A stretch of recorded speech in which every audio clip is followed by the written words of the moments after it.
કેમ છો વિદ્યાર્થી મિત્રો? મજામાં? આજે આપણે નીટના લેક્ચર માટે ભેગા થયા છીએ. તમને બધાને ખબર છે નીટમાં આપણે તરલના યાંત્રિક ગુણધર્મો નામનું ચેપ્ટર ચાલે છે. જે લોકો આ વિડીયો જોવે છે એને એક નમ્ર વિનંતી છે કે આની આગળનો લેક્ચર છે જોઈને જ આ વિડીયો જોવે, કારણ કે અત્યારે અહીંથી એમસીક્યુથી શરૂઆત થાય છે, પણ આ એમસીક્યુ બેઝિસની થિયરી છે આગળના લેક્ચરમાં ઓલરેડી ભણાવી દીધી છે. સો રિક્વેસ્ટ છે કે આગળનો વિડીયો જોઈ લે. તરલના યાંત્રિક ગુણધર્મ 06 સર્ચ કરશો એટલે યુટ્યુબની ચેનલમાં મળી જશે. ડન. પછી જ આ વિડીયો જોવે. તો આપને બધાને ખબર છે કે આપણો ટોપિક ફ્લુઇડ ડાયનેમિક્સ ચાલે છે. ફ્લુઇડ ડાયનેમિક્સની અંદર મહત્ત્વના નિયમો, બર્નોલીસ થિયરમ, ટોરિસેલિસ પ્રિન્સિપલ, એ બધું પૂરું કરીને વેન્ચુરી મીટર, એ બધું પૂરું કરીને આપણે વિસ્કોસિટી સ્ટાર્ટ કર્યું હતું. વિસ્કોસિટી એટલે કે સ્નિગ્ધતા, એટલે કે પ્રવાહી છે ને હંમેશા જ્યારે પ્રવાહી વહે છે ને ત્યારે એના બે સ્તર અથવા તો પ્રવાહીનું હંમેશા સ્તરીય વહન થાય. એટલે એમ કહેવાય ને કે પ્રવાહીના બે સ્તર વચ્ચે એક પ્રકારનું એક અવરોધક બળ લાગે, એક અવરોધક બળ લાગે, અને એ અવરોધક બળના લીધે પ્રવાહી ગતિ પણ કરે છે અને સ્થિર પણ થાય છે. જો પ્રવાહી પાસે સ્નિગ્ધતા નથી એવું એક પ્રવાહીને તમે આઈડિયલ ફ્લુઇડ બોલો છો, પણ પ્રેક્ટિકલની અંદર ઇન ધી પ્રેક્ટિસ કોઈ દિવસ એવું બનવાનું જ નથી. પ્રવાહી પાસે સ્નિગ્ધતા હશે જ. એમ કહેવાય ને તરલ પાસે સ્નિગ્ધતા હશે. તરલની અંદર પ્રવાહી અને વાયુ બંને આવી જાય તો કે એ સ્નિગ્ધતા ધરાવતા પ્રવાહી પાસે લાગતું, એમ કહેવાય ને કે ના બે સ્તર વચ્ચે લાગતું અવરોધક બળ કેટલું? તો કે અવરોધ બળનું ઇક્વેશન આપણે જોયું હતું, F is equal to minus eta A DV by DX. Eta સ્નિગ્ધતા અચળાંક, કોએફિશિયન્ટ ઓફ વિસ્કોસિટી, ક્ષેત્રફળ, ડીવી બાય ડીએક્સને તમે લોકો બોલો છો વેગ પ્રચલન. શું બોલો છો? વેગ પ્રચલન. વેગનો અંતરની સાપેક્ષે થતો ફેરફાર. માઇનસ નિશાની શું બતાવે છે? તો કે માઇનસ નિશાની બતાવે છે કે અવરોધક બળ એ વહનની વિરુદ્ધ દિશામાં હોય, જેને તમે વિસ્કસ ફોર્સ પણ બોલો છો ઇંગ્લિશની અંદર. વિસ્કસ ફોર્સ, સ્નિગ્ધતા બળ. વિસ્કસ ફોર્સ હંમેશા તમારા વહનની વિરુદ્ધ દિશામાં હોય. એટલે આ વસ્તુ તમારા માઇન્ડની અંદર બહુ સારી રીતે બેસાડી લેજો. આ સાથે સાથે આપણે લોકોએ એમ કહેવાય ને કે કોએફિશિયન્ટ ઓફ વિસ્કોસિટી ઈટા બરાબર સ્ટ્રેસ અપોન, એટલે કે પ્રતિબળના છેદમાં વિકૃતિનો દર. પ્રતિબળના છેદમાં વિકૃતિનો દર. પ્રતિબળ વિકૃતિનો દર. સારા શું લખ્યું? વિકૃતિનો દર. તેમ કહેવાય ને પ્રતિબળ કેટલું? તો કે F અપોન એ.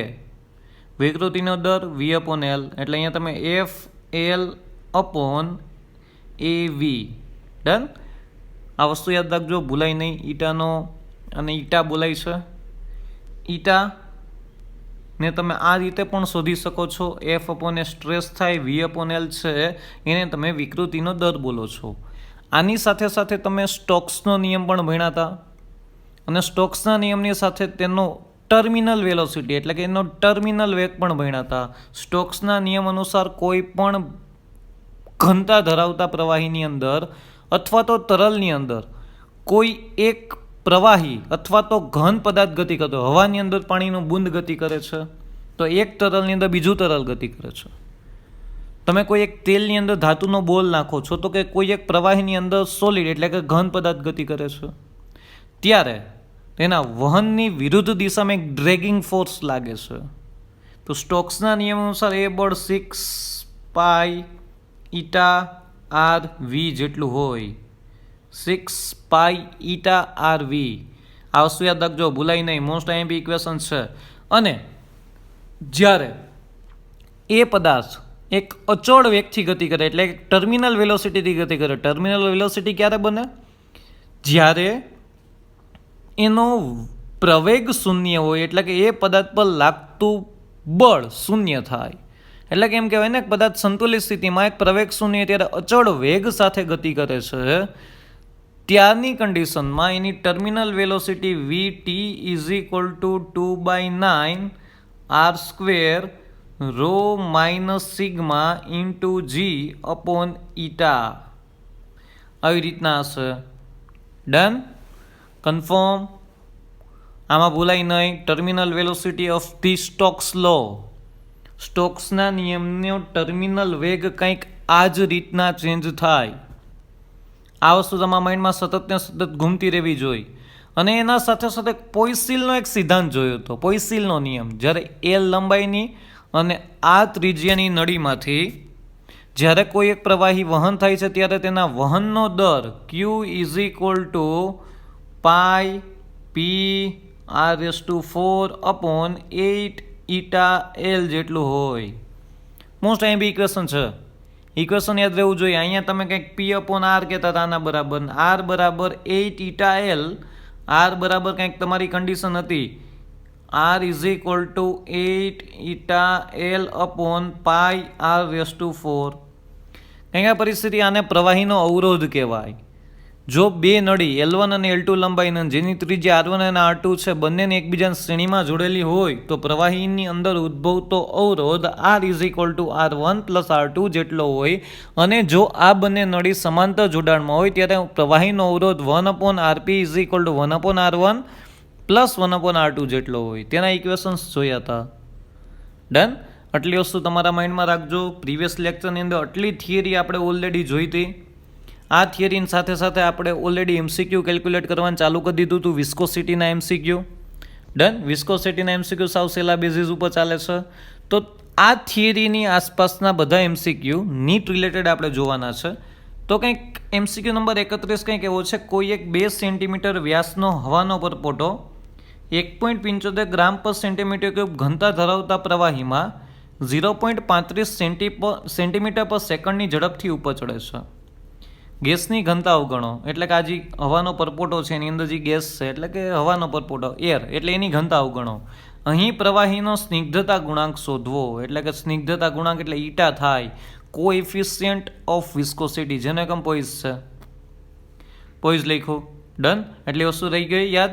શું છે તો કે સર કોઈ એક પ્રવાહી છે, પ્રવાહીની અંદર હવાનો પરપોટો છે, એ છે ને ઉપર ચડે છે. ઉપર કયા બળના કારણે ચડે? તો કે બાયન્સી ફોર્સના કારણે ચડે. સર એક ઉત્પ્લાવક બળ હોય પ્રવાહી પાસે જે હવાના પરપોટાને ઉપર તરફ મોકલે છે. અને સ્ટોક્સના નિયમ અનુસાર લાગતું બળ કઈ દિશામાં હોય? તો કે વહનની વિરુદ્ધ દિશામાં હોય, એટલે આ દિશામાં હોય, જેને તમે વિસ્કસ ડ્રેગિંગ ફોર્સ પણ કહી શકો છો. આ વસ્તુ ભૂલાય નહીં હંમેશા. અને એમજી નહીં લાગે, કારણ કે આપણે આમનું ઘનતા છે ને અવગણેલી છે, એટલે દળ સાવ ઓછું છે એવું આપણે ધારી લીધેલું છે અને ઓલરેડી રકમમાં પણ કીધું છે. જો આ હવાનો પરપોટો સંતુલિત અવસ્થામાં અચળ વેગ સાથે ઉપર ચડતો હોય ને જે વેગની કિંમત આપેલી છે 0.35 સેન્ટીમીટર પર સેકન્ડ, તો આ વેગ સાથે ઉપર ચડતો એટલે અચળ વેગ છે. તો એનો મતલબ એવો થઈ ગયો ને FB is equal to FV હોય, એટલે કે બંને બળના મૂલ્ય સમાન પરંતુ કઈ દિશામાં હોય? તો કે વિરુદ્ધ દિશામાં હોય. આ પરિસ્થિતિ છે. તો બંને બળને સરખાવો. FBની કિંમત તમને ઇક્વેશન આવડે છે, FV 6 pi eta RV, viscous dragging force સ્ટોક્સના નિયમ અનુસાર. ડન, આને બંને સરખાવશો એટલે ડાયરેક્ટલી એની અંદરથી કંઈક ઈટા મળી જશે. પરિસ્થિતિ સમજાઈ ગઈ? યસ સર, સમજાઈ ગઈ. તો ચાલો અહીંયા રહ્યું સોલ્યુશન. તમારી પાસે કોઈ એક લિક્વિડ છે, લિક્વિડની અંદર એક આ ત્રિજ્યાનો હવાનો પરપોટો છે, એ ઉપર ચડે છે અચળ વેગ સાથે, V જેટલા વેગ સાથે. પ્રવાહીની ઘનતા ρ છે. ઉપર તરફ ક્યુ બળ લાગે, જે હવાને ઉપર તરફ મોકલે છે તો કે ઉત્પ્લાવક બળ, અને નીચે તરફ ક્યુ બળ લાગે તો કે વિસ્કસ ડ્રેગિંગ ફોર્સ લાગે. જો ગેસનો પરપોટો અચળ ઝડપે ઉપર જતો હોય તો એનો મતલબ એવો થાય ને ઉત્પ્લાવક બળ બરાબર સ્ટ્રોક્સના નિયમ અનુસાર લાગતું ડ્રેગિંગ બળ, હે ને, જે વિરુદ્ધ દિશામાં લાગવાનું છે. ઇન શોર્ટ તમે ઇન ટર્મ્સ ઓફ મેથેમેટિક્સ આમ લખી શકો છો, FB is equal to FV buoyancy force is equal to viscous dragging force. તો FB તમને ખબર છે ઉત્પ્લાવક બળ ρVG જેટલું હોય, યસ સર, અને FV 6 પાઈ ઈટા RV જેટલું હોય. રોની જગ્યાએ તમે અહીંયા કદની જગ્યાએ કંઈક મૂકેલું છે, હવાનો પરપોટો કદ ગોળો હશે, ગોળો હશે તો ગોળાનું કદ 4/3 pi R cube into G is equal to 6 pi eta RV. અહીંથી તમારે જોઈ છે શું સર? ઈટા જોઈ છે, કોએફિશિયન્ટ ઓફ વિસ્કોસિટી છે ઈટા. બસ ઈટાને કરતા બનાવો, બાકી બધું ગયું.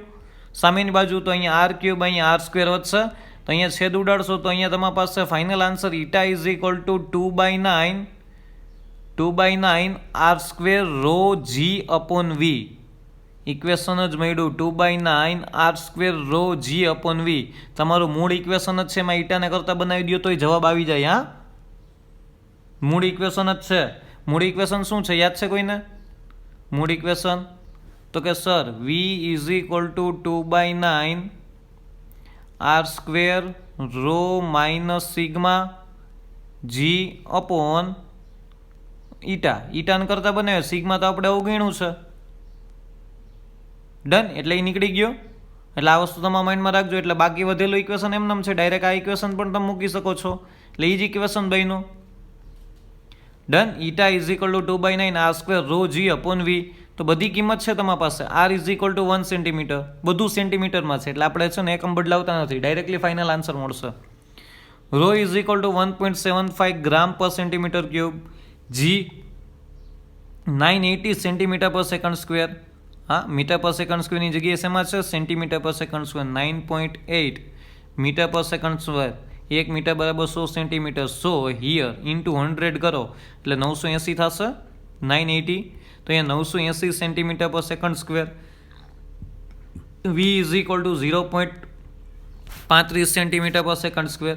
બધી કિંમત તમે અહીંયા મૂકી દેશો એટલે eta is equal to 2/9 1 square into 1.75 into 980 upon 0.75. આનું કેલ્ક્યુલેશન કરશો એટલે કંઈક આન્સર આવશે 1088.88. આને એપ્રોક્સિમેટલી તમે શું લખી શકો? 1089 પોઈઝ. આને તમે શું લખી શકો? 1089 પોઈઝ. સમજાઈ ગયો? ડાયરેક્ટલી આમે છે ને આપણા મૂળ કન્સેપ્ટ ઉપરથી ચાલ્યો. ડન. ડાયરેક્ટલી તમને ઇક્વેશન યાદ છે તો તમે આ ઇક્વેશન મૂકો, વાત થઈ પૂરી. ઈટા શોધવાનો તો ઈટાને કરતા બનાવ્યો તમારા મૂળ ઇક્વેશનમાંથી, વાત થઈ પૂરી. એ જ વસ્તુ થઈ ને, કંઈ નવીન નથી કર્યું આપણે. લાવશો તમારા માઇન્ડમાં રાખજો. ચલો, ત્યારબાદનું MCQ છે આપણી પાસે 8 પાણીના બૂંદ કે જેની ત્રિજ્યા 2 mm છે, તે હવામાં 8 સેન્ટીમીટર પર સેકન્ડના અચળ વેગથી પડે છે. 8 પાણીના બૂંદ છે આવી રીતના, એ હવામાં છે ને પડે છે. જો બધા જ સંયોજાઈને કોઈ એક મોટું બૂંદ બનાવે, હવામાં બધા જ સંયોજાય છે ને કોઈ એક મોટું બૂંદ બનાવે છે, તો મોટા બૂંદનો વેગ શોધો. આ બધાનો વેગ ખબર છે 8 સેન્ટીમીટર પર સેકન્ડ, આ બધાને ત્રિજ્યા ખબર છે 2 mm. તો જ્યારે આ સંયોજાઈને કોઈ એક મોટું બૂંદ બને છે ને, તો આનો વેગ કેટલો હશે? તો કંઈક ઓપ્શન છે તમારી પાસે 32 centimetre per second, 30 centimetre per second, 28 centimetre per second અને છેલ્લે છે 24 સેન્ટીમીટર પર સેકન્ડ. ડન. તો અહીંયા તમારી પાસે ઓપ્શન સાથે આપણે આગળ વધીએ. ધારો કે મોટા બૂંદની ત્રિજ્યા કેપિટલ આર અને નાના બૂંદની ત્રિજ્યા સ્મોલ આર છે, એટલે કે 8 બૂંદ ભેગા થયા. 8 ગુણ્યા કદને સરખાવો તો 8 ભેગા થઈને જેટલું કદ બનાવે એટલે મોટા બૂંદનું કદ બને કે ના બને? હા સર. તો નાના બૂંદ કેટલા હતા? 8. એના એક બૂંદનું કદ કેટલું થાય? 4/3 પાઈ આર ક્યુબ. એક નાના બૂંદનું કદ આ છે, એવા કેટલા છે આપણી પાસે? 8. એ બધા સંયોજાઈને શું કરે છે તો કે એક મોટું બૂંદ બનાવે છે, એનું કદ 4/3 પાઈ કેપિટલ આર ક્યુબ. લખી શકાય કે ના લખી શકાય? નાનું બૂંદ હતું એકનું કદ એટલું છે, એવા કેટલા છે? 8. એ સંયોજાઈને મોટું બૂંદ બનાવે એટલે કુલ કદ આ થાય કે ના થાય? મોટું બૂંદ બન્યું તેનું કદ 4/3 પાઈ, એની ત્રિજ્યા કેટલી થઈ ગઈ? Capital R. તો એ જ વસ્તુ મેં લખેલી છે, જો આ રહ્યું 4/3 pi capital R cube is equal to 8 into 4/3 pi small R cube. 4/3 pi cancel. અહીંયા તમે સ્મોલ આર અને કેપિટલ આર વચ્ચેનો સંબંધ મેળવો.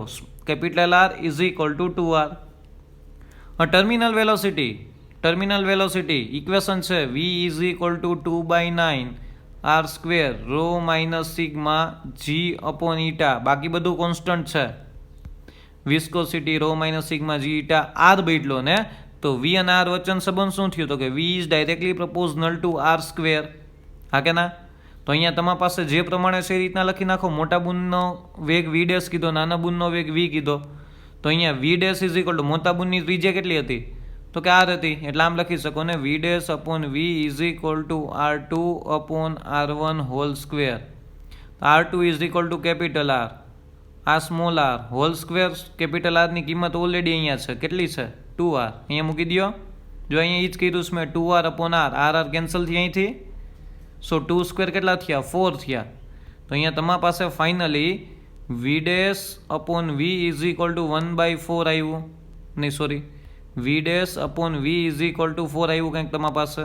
તો અહીંયા V dash is equal to 4v થયું. એટલે કે મોટા બુનનો વેગ નાના બુનના વેગ કરતાં 4 ગણો હોય. તો નાના બુનનો વેગ કેટલો હતો? 8 હતો. 8 ચોક 32. પણ ઓપ્શન જોઈ લેવાનો, centimetre per second. Done? Confirm? Doubt આમાં કોઈને? આ એમસીક્યુ બહુ સરસ છે. હા, આ પૂછાઈ શકે છે. આવી જ રીતના આપણે છે ને વિદ્યુત સ્થિતિમાનના કન્સેપ્ટમાં પણ આ જ રીતના કન્સેપ્ટ કંઈક ભણવાના છે નીટમાં. એટલે આ વસ્તુ તમારા માઇન્ડમાં છે ને સતત ને સતત રાખજો, ભૂલાય નહીં. ડન? કન્ફર્મ? ડાઉટ નથી નામાં કોઈને? ચલો એના પછીને એમસીક્યુ કેલ્ક્યુલેટ કરીએ. તમને એમ કીધું છે કોઈ એક ધાતુનો દડો તેને પાણીમાં મૂકવામાં આવેલ છે. એક ધાતુનો દડો જેની ઘનતા કેટલી છે? 3.2 ગ્રામ પર સેન્ટીમીટર ક્યુબ, એને પાણી મૂક્યો. બીજો ધાતુનો દડો એની ઘનતા 6 ગ્રામ પર સેન્ટીમીટર ક્યુબ, એને 1.6 ગ્રામ પર સેન્ટીમીટર ક્યુબની ઘનતા ધરાવતા પ્રવાહીમાં મૂક્યો.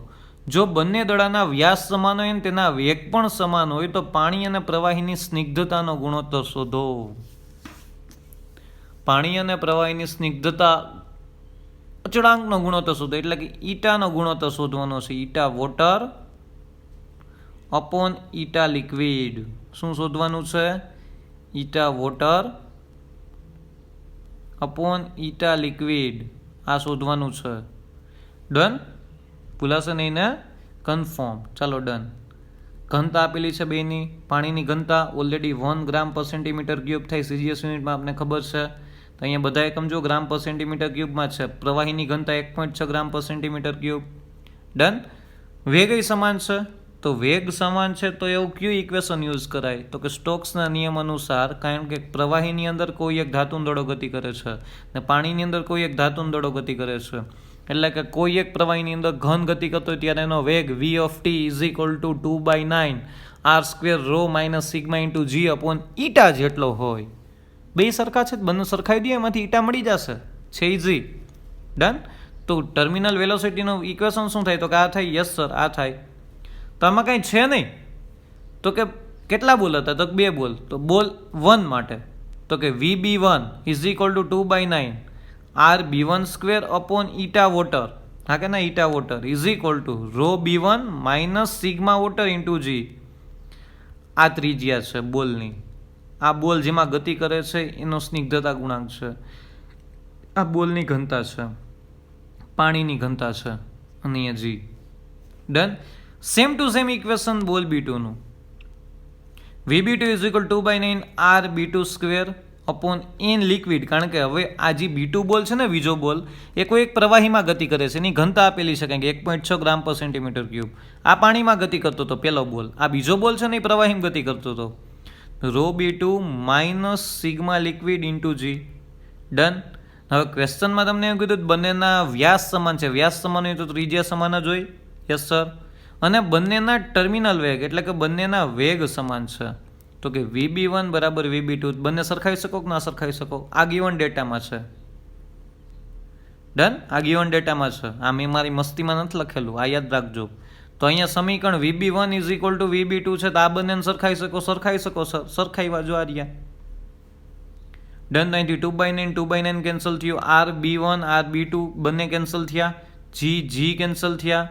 ડન? તમારે શું શોધવું હતું? ઈટા વોટરના છેદમાં ઈટા લિક્વિડ. ઈટા વોટર ઉપર આવે, એના છેદમાં ઈટા લિક્વિડ. આ છેદમાં આવી જાય કે ના આવી જાય? તો ઈટા વોટરના છેદમાં eta liquid is equal to rho B1 minus sigma water upon rho B2 minus sigma liquid. Done? ભૂલાશો નહીં ને? ડાઉટ આમાં કોઈને? નહીં ને? Okay good. સો અહીંયા row B1 is equal two તમારા પાસે ઘનતા આપેલી છે 3.2 માઇનસ સિગ્મા વોટર. વોટરની ઘનતા 1 ગ્રામ પર સેન્ટીમીટર ક્યુબ. મેં તમને હમણાં કીધું.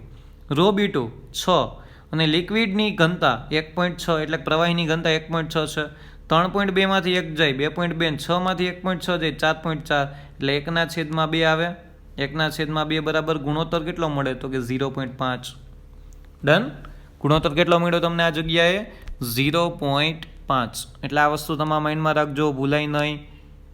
એક ઇક્વેશન હતું. સર આ ઇક્વેશન જ યુઝ કરવું પડે, કેમ ખબર પડે? કોઈ એક પ્રવાહીની અંદર ઘન ગતિ કરે છે અને બીજા પ્રવાહીની અંદર કંઈક બીજો ઘન ગતિ કરે છે, બંનેના વેગ સમાન કીધા છે તો સ્ટોક્સના નિયમ અનુસાર જ આગળ વધી શકાય. આ વસ્તુ તમારા માઇન્ડની અંદર રાખજો. કન્ફર્મ? ડાઉટ આમાં કોઈને નહીં ને? Okay, good. After that next MCQ આપણી પાસે કંઈક છે. કોઈ એક આ ત્રિજ્યાની કેપિલરી ટ્યુબમાંથી વહન થતા પ્રવાહીનો વહન દર V. કોઈ એક ટ્યુબ છે જેની ત્રિજ્યા છે ને R છે, આમાંથી પ્રસાર થતા પ્રવાહીનો વહન દર V છે અને બે છેડા વચ્ચેનો દબાણનો તફાવત છે ને કંઈક P છે. જો દબાણને વધારીને 3P કરવામાં આવે, ત્રિજ્યા R/2 કરવામાં આવે તો વહનનો દર શોધો.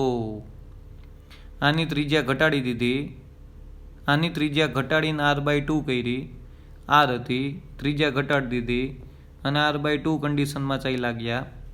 ડન. પ્રેશર ડિફરન્સ છે અહીંયા પહેલાં P હતો, હવે મેં કંઈક ઇન્ક્રીઝ કરીને 3P કરી દીધો તો વહનનો દર કેટલો? ડન.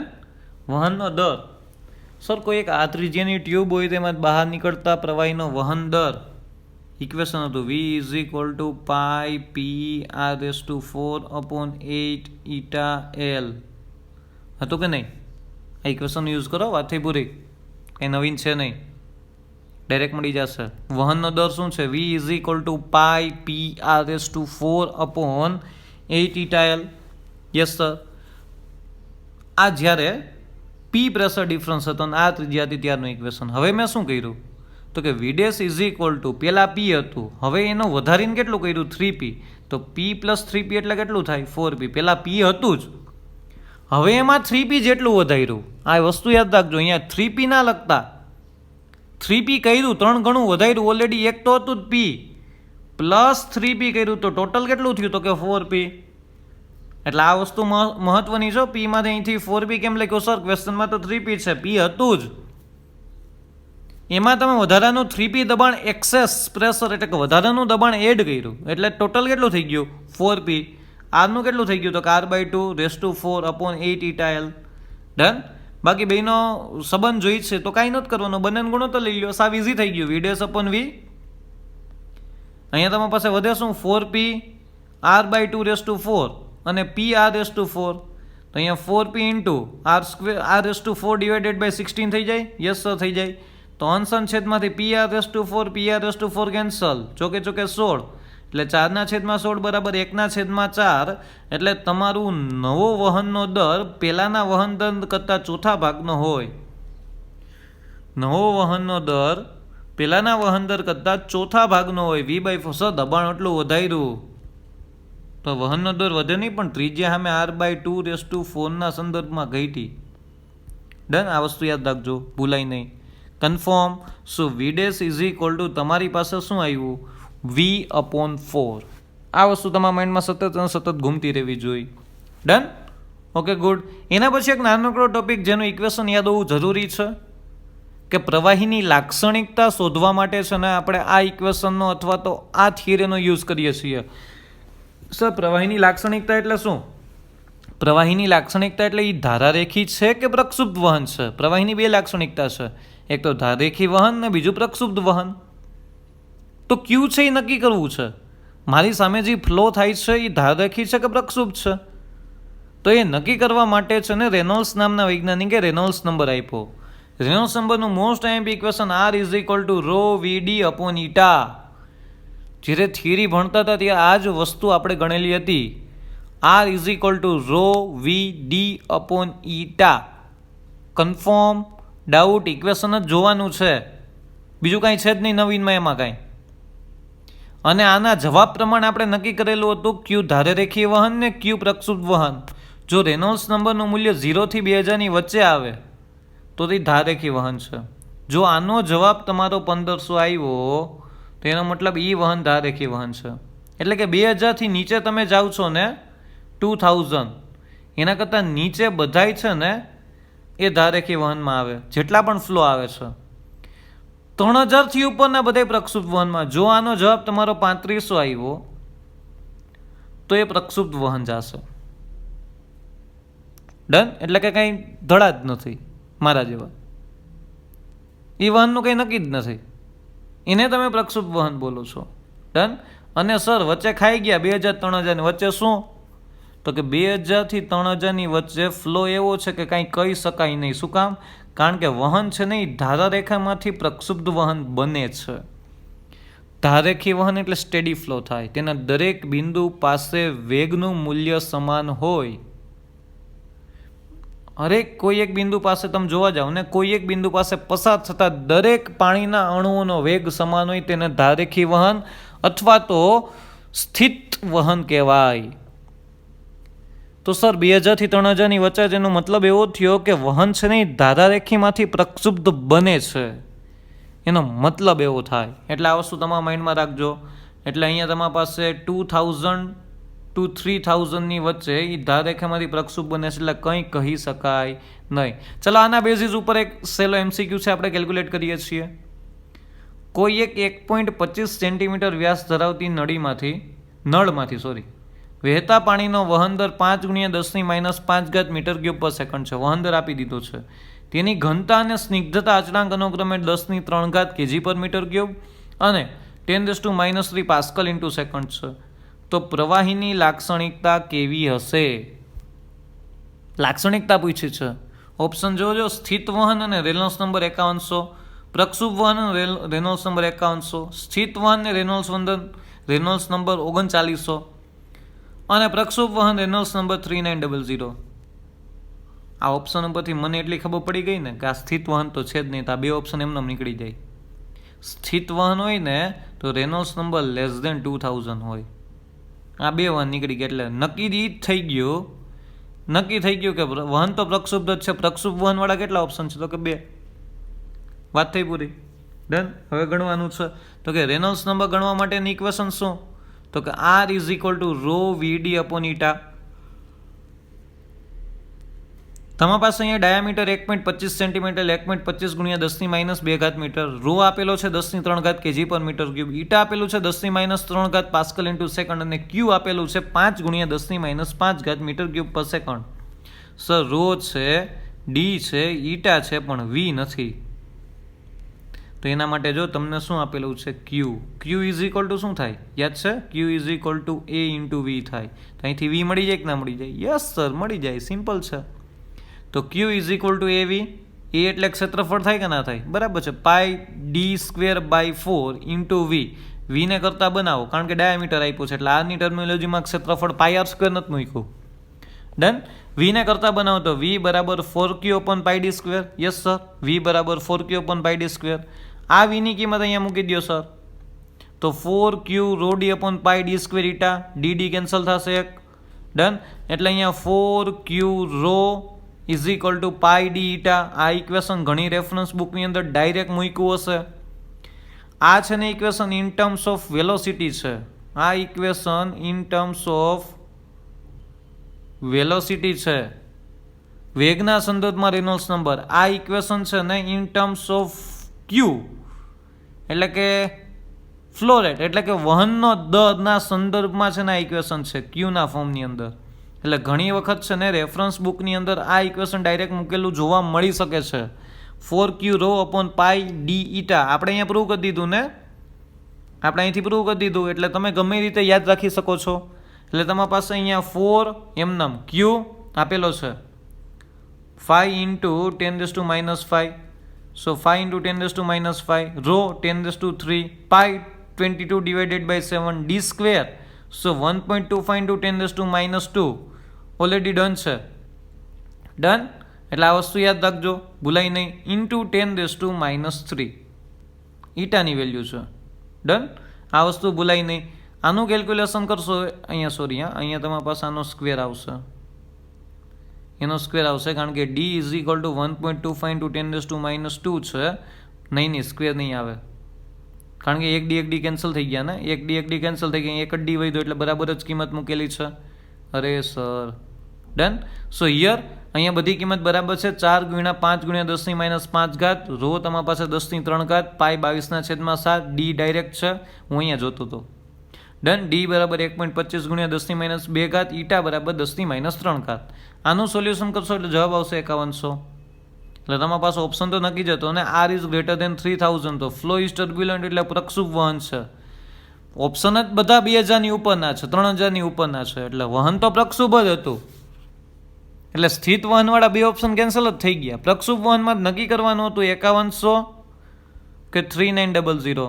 આ વસ્તુ આવી એટલે ડાયરેક્ટલી ખબર પડી જશે કે અહીંયા તમારું પ્રક્ષુભ વહન અને તમારો આન્સર થશે બી. પ્રક્ષુભ વહન અને રેનોલ્ડ્સ નંબર કેટલો છે 5100. આ વસ્તુ ભૂલાય નહીં. ડન. સેલો MCQ હતો, આ વસ્તુ ભૂલાય નહીં. ચાલો નેક્સ્ટ આપણા નવા ટોપિક તરફ સ્થાનાંતર કરીએ છીએ આપણે થોડુંક. સ્થાનાંતર એટલે કે સર તમે જેની રાહ જોતા હતા, જેમાં આપણે સમજવામાં માટે આપણે બહુ મહેનત કરેલી હતી, પૃષ્ઠ તાણ પ્રવાહીનો એક ખૂબ જ સરસનો ગુણધર્મ, એમ કહેવાય ને પ્રવાહીનો કોઈ એક અમૂલ્ય ગુણધર્મ, કિંમતી ગુણધર્મ, જેના કારણે છે ને એપ્લિકેશન ઘણી મોટી છે પૃષ્ઠ તાણની. કોઈ એક બહુ મોટું વહાણ છે, પ્રવાહી દરિયાની સપાટી પર તરી શકે છે, જ્યાં લોખંડની ખીલી દરિયાની સપાટીમાં ડૂબી જાય છે. આ પરિસ્થિતિ છે શું? બ્લેડ છે, તમે હળવેકથી મૂકો તો તરશે ને એને થોડુંક બળ આપશો એટલે એ અંદર ડૂબી જશે. આ છે શું સર? આ પ્રવાહીની મુક્ત સપાટી છે. પ્રવાહીની મુક્ત સપાટી પર એક વધારાનું દબાણ લાગે છે. પ્રવાહીની મુક્ત સપાટી એટલે કે સર કોઈ એક પ્રવાહી છે, એના ઉપરના અણુ ઉપર એક વધારાનું ચોક્કસ ખેંચાણ બળ લાગે છે, જેને તમે તાણ કહો છો અથવા તો તણાવ બળ કહો છો. એ લાગે છે, એના કારણે છે ને ઉપરના જે સપાટી પરના અણુઓ છે ને એ નીચે બાજુ ખેંચાય છે. એમ કહેવાય ને કે પ્રવાહીની ઉપરની સપાટી સહેજ સંકોચાઈને રહીએ, કારણ કે અંદરની બાજુ જે અણુ છે એની બાજુ બધી જ બાજુ લાગતું બળ સમાન છે, હરેક અણુ બાજુ. એટલે અંદરનો અણુ છે ને એ સ્ટેટિક કન્ડિશનમાં છે, એટલે કે સંતુલિત સ્થિતિમાં, પણ સપાટી પરના અણુ છે ને એ નીચેની બાજુ ખેંચાણ અનુભવે છે, અને પ્રવાહીની સપાટી છે એ નીચેની બાજુ છે ને સહેજ સંકોચાયેલી હોય. તો અહીંયા પ્રવાહીની એક ચોક્કસ મુક્ત સપાટી હશે, જેની અંદર આ અણુઓ છે ને અસ્તવ્યસ્ત ગતિ કરતા હશે. જેમ જેમ નીચે આવતા જાય બધા જ અણુઓ છે ને સંતુલિત સ્થિતિમાં આવતા જાય. હું ડિટેલમાં થિયરી નથી, કારણ કે આપણે ઓલરેડી ડિટેલમાં ભણેલા છીએ આખી થિયરી. સો આ વસ્તુ તમારા માઇન્ડમાં રાખજો, ભૂલાય નહીં. ડન. તો અહીંયા પ્રવાહીની સપાટી પરના અણુ ઉપર ચોક્કસ પ્રકારનું નીચેની બાજુ ખેંચાણ બળ લાગે છે. એ ખેંચાણ બળની અસર છે ને સપાટીના અમુક વિસ્તાર પૂરતી રહે. ખેંચાણ બળ લાગશે એટલે આ અણુ નીચેની બાજુ, બીજો અણુ ઉપરની બાજુ જાય. એને જ તમે પ્રવાહીની મુક્ત સપાટી બોલો છો. અને આ મુક્ત સપાટી પર હળવેકથી બ્લેડ મૂકી દો ને તો તે તરે. પણ આ બ્લેડને તમે બળ આપીને જો આ મુક્ત સપાટીની અંદર જવા દેશો ને તો એ બ્લેડ સીધી તળિયે પહોંચી જશે, કારણ કે બ્લેડની ઘનતા પાણીની ઘનતા કરતાં વધારે છે. વધારે ઘનતા ધરાવતું પ્રવાહી છે અથવા તો ઓબ્જેક્ટ છે એ ડૂબે તો ડૂબે સર. પરંતુ જો એ જ વસ્તુને પ્રવાહીની મુક્ત સપાટીની કન્સિડરેશનમાં રાખો છો ને, પ્રવાહી જે આપણને દેખાશે ને એ મુક્ત સપાટી, સર આવી રીતના ક્યાં અમને દેખાય છે? દેખાવાનું નથી. જો અહીંયા બ્લેડને મૂકશો ને તો એ તરશે, પણ આને જ બળ આપીને નીચેની બાજુ જવા દેશો તો તે ડૂબશે. આ વસ્તુ તમારા માઇન્ડની અંદર સતત ને સતત રાખજો, ભૂલાય નહીં. કન્ફર્મ. જેને તમે પૃષ્ઠતાણ બોલો છો, પૃષ્ઠતાણ કહેવાય કોને? તો કે પ્રવાહીની મુક્ત સપાટી પર એકમ લંબાઈ દીઠ લાગતા બળને પૃષ્ઠતાણ કહેવાય. પ્રવાહીની સપાટી પર એકમ લંબાઈ દીઠ લાગતા બળને પૃષ્ઠતાણ કહેવાય. આ યાદ રાખો પૂરેપૂરી રીતે. Confirm. S is equal two F upon L એકમ લંબાઈ દીઠ લાગતું બળ, જેને તમે પૃષ્ઠતાણ કહો છો, ન્યૂટન પર મીટર અથવા તો ડાઇન પર સેન્ટીમીટર. એનો ML equation M1 L0 T-2. બધી જ વસ્તુ હું તમને ડિટેલમાં લખીને દઉં છું. ડન. પૃષ્ઠતાણ. એ જ રીતે તમે કંઈક પૃષ્ઠ ઉર્જા સમજાવો છો તો કે પ્રવાહીની મુક્ત સપાટી છે ને એના એકમ ક્ષેત્રફળનો વધારો કરવો છે. ધારો કે અહીંયા છે ને પ્રવાહીની કોઈ એક કપોટી છે, મુક્ત સપાટી છે, ડના પ્રવાહી છે. આની મુક્ત સપાટીના એકમ ક્ષેત્રફળનો વધારો કરવો છે. તો વધારો કરવા માટે પૃષ્ઠતાણ કઈ બાજુ લાગતું હશે? નીચેની બાજુ લાગતું હશે ને. પ્રવાહી આવી રીતના ભરેલું છે તો પૃષ્ઠતાણ કઈ બાજુ લાગશે? સર પૃષ્ઠતાણ આવી રીતના લાગશે, નીચેની બાજુ. તો હવે આ મુક્ત સપાટીમાં એકમ ક્ષેત્રફળનો વધારો કરવો છે તો એની વિરુદ્ધ દિશામાં કંઈક બળ લગાડવું જોશે. બળના કારણે કંઈક સ્થાનાંતર થશે. બળ અને સ્થાનાંતર ભેગા થઈને કાર્ય કરશે અને કરેલું કાર્ય ઉર્જા સ્વરૂપે સંગ્રહ થશે. તેને જ તે સપાટીની પૃષ્ઠ ઉર્જા બોલો છો. આ વસ્તુ તમારા માઇન્ડમાં રાખજો. જો કોઈ એક પ્રવાહીની સપાટી પર તમે ચોક્કસ પ્રકારનું બળ લગાડો છો તો જો કોઈ એક પ્રવાહીની સપાટી પર તમે કોઈ ચોક્કસ પ્રકારનું બળ લગાડો છો તો બળના કારણે શું કામ બળ લગાડવું પડે છે? કારણ કે પ્રવાહીની મુક્ત સપાટીમાં તમારે એકમ ક્ષેત્રફળનો વધારો કરવો છે.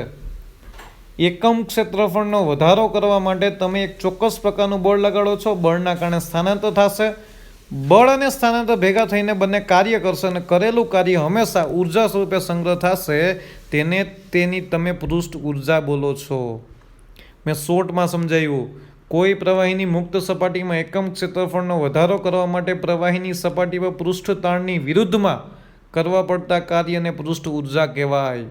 કરેલ કાર્ય હંમેશા કેના સ્વરૂપે સંગ્રહ થાય? તો કે ઉર્જા સ્વરૂપે. તો કે પૃષ્ઠ ઉર્જા કોને કહેવાય? તો કે કાર્યના છેદમાં ક્ષેત્રફળ S = W/A. અને મુક્ત સપાટી કોને કહેવાય? જેટલી સપાટી હવાના સંપર્કમાં રહેલી છે તેને તેની મુક્ત સપાટી કહેવાય. આટલી વસ્તુ યાદ રાખજો, ભૂલાય નહીં. જેટલી સપાટી હવાના સંપર્કમાં રહેલી છે તેની મુક્ત સપાટી કહેવાશે. આટલી વસ્તુ તમારા માઇન્ડમાં સતત ને સતત ફરતી રહેવી જોઈએ. બીજી વસ્તુ એ છે, કોઈ એક પાણીના બૂંદને બનાવવા કરવું પડતું કાર્ય.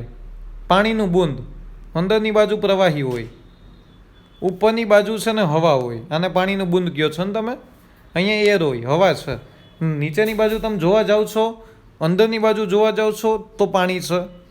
તો કરવું પડતું કાર્ય કેટલું? તો કંઈ કાર્યને કરતાં બનાવવા દો. W = S × A. S એટલે પૃષ્ઠ ઉર્જા છે. એ એટલે શું થાય? તે બુંદનું ક્ષેત્રફળ. ક્ષેત્રફળ કેટલું હોય? ગોળો હોય એટલે 4πr² × S. અને એ જ રીતે કોઈ એક સાબુના પરપોટાને બનાવવા માટે પરપોટો બને છે. પરપોટો બને તો અંદર હવા હોય, સર બારે હવા હોય. તો કાંઈ ફેર નથી પડતો કે તમે ઉપરના સમીકરણને 2 વડે ગુણી નાખો. કારણ કે અહીંયા તમારી પાસે કેટલી મુક્ત સપાટી છે? તો કે સર 2 મુક્ત સપાટી છે. બારે છે હવા અને અંદર હવા છે. તો એટલા માટે તમારી પાસે કેટલી મુક્ત સપાટી થઈ? તો કે 2 મુક્ત સપાટી થઈ. એટલા માટે ઉપરના ઇક્વેશન આપણે શું કરી નાખ્યું? 2 વડે ગુણી નાખ્યું. એટલે તેના માટે કરવું પડતું કાર્ય કેટલું થઈ ગયું? 8πr² × S. તેને 2 મુક્ત સપાટી હોય. તો કે વધારાનું દબાણ કેટલું? તો કે પાણીના બૂંદ પાસે અંદરનું દબાણ. આપણે ઇક્વેશન સાબિત કર્યું હતું. પાણીના બૂંદનું અંદરનું દબાણ P = 2S/R. પાણીના બૂંદનું અંદરનું દબાણ એક જ મુક્ત સપાટી છે 2S/R. પરપોટાની અંદરનું દબાણ P = 4S/R. શું કર્યું? ગુણ્યા 2 થઈ ગઈ. 2 મુક્ત સપાટી હોય ને પરપોટાની, એટલે 4S/R. ડન. અને પરપોટો જો પ્રવાહીમાં હોય, પરપોટો પ્રવાહીની અંદર છે તો હવે બહાર હવા નથી રહી, બહાર પાણી આવી ગયું. એટલા માટે એનું ઇક્વેશન શું થઈ જશે? P = 2S/R. આ ખાસ યાદ રાખજો. જો પરપોટો પ્રવાહીની અંદર છે તો એની અંદરનું વધારાનું દબાણ 4S/R નહીં થાય. કારણ કે એની પાસે 2 મુક્ત સપાટી નથી, એક જ મુક્ત સપાટી છે. અંદરની બાજુ જ હવા છે, બહારની બાજુ હવા નથી. એટલા માટે P = 2S/R. આટલી વસ્તુ યાદ રાખજો. જો પરપોટો h ઊંડાઈએ હોય તો દબાણ કેટલું થાય? તો કે આ પ્રવાહીનું દબાણ, h ઊંચાઈ લાગતું પ્રવાહીનું દબાણ કેટલું? ρgh. અને પ્લસ આ વધારાનું દબાણ કેટલું લાગે છે? 2S/R. આ તો તમને ઓલરેડી સમની અંદર ગણેલા જ છે. તો એ જ વસ્તુ થશે. એટલે આ વસ્તુ તમારા માઇન્ડની અંદર રાખજો, ભૂલાય નહીં. ડન. તો આની ઉપરથી આપણે MCQ કેલ્ક્યુલેટ કરવાના છે. MCQની અંદર તમારી પાસે MCQ છે, કોઈ એક યુ આકારના વાયરની વચ્ચે પાતળી પ્રવાહીની ફિલ્મ બનાવવામાં આવે છે, એટલે કપોટી બનાવવામાં આવે છે. આ વાયર છે. ડન. અહીંયા પ્રવાહી ભરીને કોઈ એક ફિલ્મ બનાવી. ડન. આપણે કેમ ઓલા સાબુના પરપોટાને બનાવીએ છીએ? ડન. એ જ રીતે. ડન. તો તમે એક ફિલ્મ બનાવી. ફિલ્મ એટલે ઉપર મુક્ત સપાટી હોય એની, નીચેની બાજુ એવી જ મુક્ત સપાટી હોય. ડન. તેને આકૃતિમાં દર્શાવ્યા અનુસાર 1.5 × 10⁻² ન્યૂટન વજનથી સપોર્ટ કરવામાં આવે છે. આ સપાટીને મેં છે ને સપોર્ટ કરી, કારણ કે સપાટી અંદરની બાજુ જાય. પૃષ્ઠતાણ કઈ બાજુ લાગે? તો કે પ્રવાહી તરફ લાગે. તો પ્રવાહી તો અહીંયા છે ને, તો પૃષ્ઠતાણ અંદરની તરફ લાગે. એટલે આ વસ્તુ તમારા માઇન્ડમાં રાખજો. અને એને સપોર્ટ કેનાથી કરી છે? તો કેટલા વજનથી સપોર્ટ કરેલી છે? વજન કેટલો છે? તો કે 1.5 × 10⁻² ન્યૂટન. જો કપોટીની બાજુની લંબાઈ 30 સેન્ટીમીટર હોય, કપોટી 30 સેન્ટીમીટર છે અને તેનું વજન અવગણ્ય છે, આનું વજન ગણવાનું નથી, તો પૃષ્ઠતાણ શોધો. તો પૃષ્ઠતાણનું ઇક્વેશન થાય શું સર? પૃષ્ઠતાણ T = AF/L થાય. હા કે ના, એકમ લંબાઈ દીઠ લાગતું બળ. પણ અહીંયા બે મુક્ત સપાટી છે એટલે F/2L લખીશ. ડન. એફ એટલે કે વજન બળ. અહીંયા આ એક જ બળ લાગે છે, બીજું એક બળ લાગે છે, કપોટીનું વજન બળ અવગણવાનું કીધું છે. તો એફની જગ્યાએ શું મૂકીશ? W/2L લખી શકું. બસ સિમ્પલ, MCQ થઈ ગયો. W આપેલું છે, L આપેલો છે, ગણતરી કરો, જવાબ આવશે. તો અહીંયા તમારી પાસે T = F/L, પણ અહીંયા બે મુક્ત સપાટી એટલે F/2L. ડન. કન્ફર્મ. એફની જગ્યાએ શું મૂકી દીધું? વજન બળ લાગે છે એટલે W કેટલું છે? તો કે 1.5 × 10⁻², એના છેદમાં 2 × 30 × 10⁻². કેન્સલ થયું. સાદું રૂપ આપશો એટલે આન્સર આવશે 0.025 ન્યૂટન પર મીટર. કેટલું તણાવ બળ લાગ્યું? તો કે 0.025 ન્યૂટન પર મીટર જેટલું તણાવ બળ ડિફાઇન થયું. એટલે આ વસ્તુ તમારા માઇન્ડમાં રાખજો. એની જેવો જ સેલો MCQ એના પછી છે. કોઈ એક પરપોટાની અંદરનું દબાણ તે બીજા પરપોટાની અંદરના દબાણ કરતાં 3 ગણું છે, તો તેના સપાટીના ક્ષેત્રફળનો ગુણોત્તર શોધો. તો કે 9/1, 1/3, 1/9 અને 3/1. કંઈક ઓપ્શન આપેલા છે. કોઈ એક પરપોટાની, એક પરપોટો છે એ બીજા પરપોટાની અંદરના દબાણ કરતાં આનું દબાણ 3 ગણું છે, આનું P હોય તો આનું 3P થાય, તો તેના સપાટીના ક્ષેત્રફળનો ગુણોત્તર શોધો. ડન. તો અહીંયા કંઈક તમારી પાસે સિમ્પલ પરપોટાની અંદર દબાણ કેટલું હોય? 4S/R. હા કે ના? તો S તો સમાન છે એટલે P is inversely proportional to, S તો કોન્સ્ટન્ટ રહેશે ને, P is inversely proportional to R. હા કે ના? એટલે P1/P2 = R2/R1 લખી શકો. યસ સર, લખી શકો. પણ P1/P2 થયું કેટલું? તો કે બીજા કરતાં પહેલાનું દબાણ 3 ગણું છે એટલે 3/1 થાય કે ના થાય? હા પાડો. સમજાય છે? આ સંબંધ P1/P2, P1/P2, આનું P છે તો આનું ઉપરનું 3 ગણું છે એટલે PP કેન્સલ, 3/1 થાય. એટલે P1/P2 = 3/1 = R2/R1 લખી શકો. અહીંથી તમને છે ને ત્રિજ્યાનો સંબંધ મળ્યો. R2 = 3R1 મેળો સંબંધ તમને. બસ ત્રિજ્યાનો સંબંધ મળી ગયો, ક્ષેત્રફળનો સંબંધ મળી જાય કે ના મળી જાય? A1/A2 = 4π R1² 4π R2².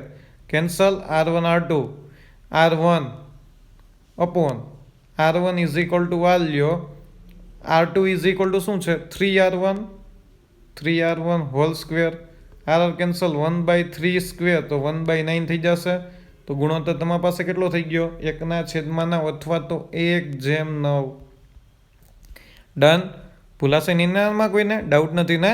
એટલે A1/A2 = R1/3R1. R1 કેન્સલ થયા અહીંથી.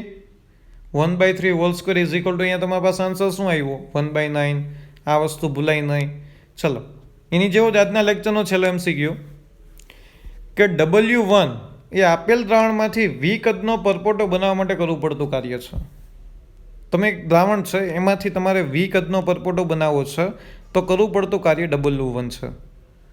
તો તેનું કદ 2V જેટલું કરવા માટે કરવું પડતું કાર્ય શોધો. ઓપ્શન છે 4:2/3 W1, 4:1/3 W1, 2:1/2 W1, 2:3/2 W1. Confirm. ચાલો સોલ્વ કરીએ. તો અહીંયા તમારી પાસે પરપોટાનું કદ કેટલું છે? તો કે V = 4/3πr³. તો ત્રિજ્યા કેટલી થાય? અહીંથી R ને કરતાં બનાવી શકો. ક્યુબ સામેની બાજુ આવે તો ક્યુબ રૂટ થશે એટલે 3V/4π⁻⁴. હા કે ના?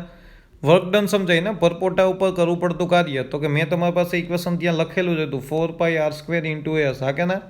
તો અહીં જ લખ્યું છે S × 4πr². R છે R ની કિંમત 1/3 છે, એનો સ્ક્વેર એટલે 2/3 થઈ જાય કે ના થઈ જાય? R ની કિંમત જો અહીંયા R અહીંયા મૂકશો તો R ની કિંમત 3V/4π⁻⁴ એનોય સ્ક્વેર છે એટલે ઘાતનો ગુણાકાર થાય કે ના થાય? એટલે અહીંયા આન્સર શું થઈ જશે? 2/3. આ ખાસ યાદ રાખજો. S × 8π 3V/4π⁻²/. હવે 1/3 નથી કારણ કે R નો સ્ક્વેર છે એટલે 2/3. એનો મતલબ એવો થઈ ગયો ને કે અહીંયા તમારી પાસે વર્ક ડન અને કદ વચ્ચેનો સંબંધ. અહીંયા કદ વચ્ચેનો સંબંધ કેટલો આવ્યો તમારી પાસે? વર્ક ડન અને કદ વચ્ચેનો સંબંધ તમારી પાસે કંઈક આવી રીતના ડિફાઇન થયો. Work done is directly પ્રપોઝનલ two V/2/3. કરવું પડતું કાર્ય કદના 2/3 ઘાતના સમપ્રમાણમાં હોય. 1 લખાઈ ગયું હતું ત્યાં ભૂલથી. ડન. એટલે આ વસ્તુ યાદ રાખજો, ભૂલાય નહીં. વર્ક ડન એ, કારણ કે અહીંથી 8 પાઈ બધા કોન્સ્ટન્ટ છે, એસ કોન્સ્ટન્ટ છે, 3 કોન્સ્ટન્ટ છે, એટલે W is directly પ્રપોઝનલ two V⁻²/3 થયું. તો આનો ગુણોત્તર લખી શકો કે ના લખી શકો? W2 ના છેદમાં W1 is equal two V2/V1²/3. બીજું કદ પેલા કદ કરતાં બમણું છે કે નહીં? Yes sir. બીજું કદ છે પેલા કદ કરતાં બમણું છે એટલે 2V થયું. પેલું તો V હતું, V કેન્સલ એટલે 2/2/3 આવ્યું. 2/3 નું આ રીતે લખી શકો એટલે W2 છેદમાં W1 ઇઝ ઇક્વલ ટુ 2/2/3 આવ્યું. હા કે ના? તો અહીંયા આમ લખી શકું W2 બરાબર W2 is equal two 2/2/3 W1 લખી શકાય. તો આ નામ પણ લખી શકાય ને, W2 બરાબર 2/2 ઇન્ટુ 1/3 કારણ કે આ બે ઘાતને છૂટી પાડી શકું ને, 2 ગુણ્યા 1 ના છેદમાં 3 લખી શકું સર. 2/2 4 થઈ જાય એટલે અહીંયા આન્સર શું આવે? 4/1/3 W1. આ સમજાઈ ગયો? આન્સરમાં બહુ મોટો ફેરફાર છે. ડાયરેક્ટ આન્સર ના ઠોકી દે 2/2/3 W1. ડન.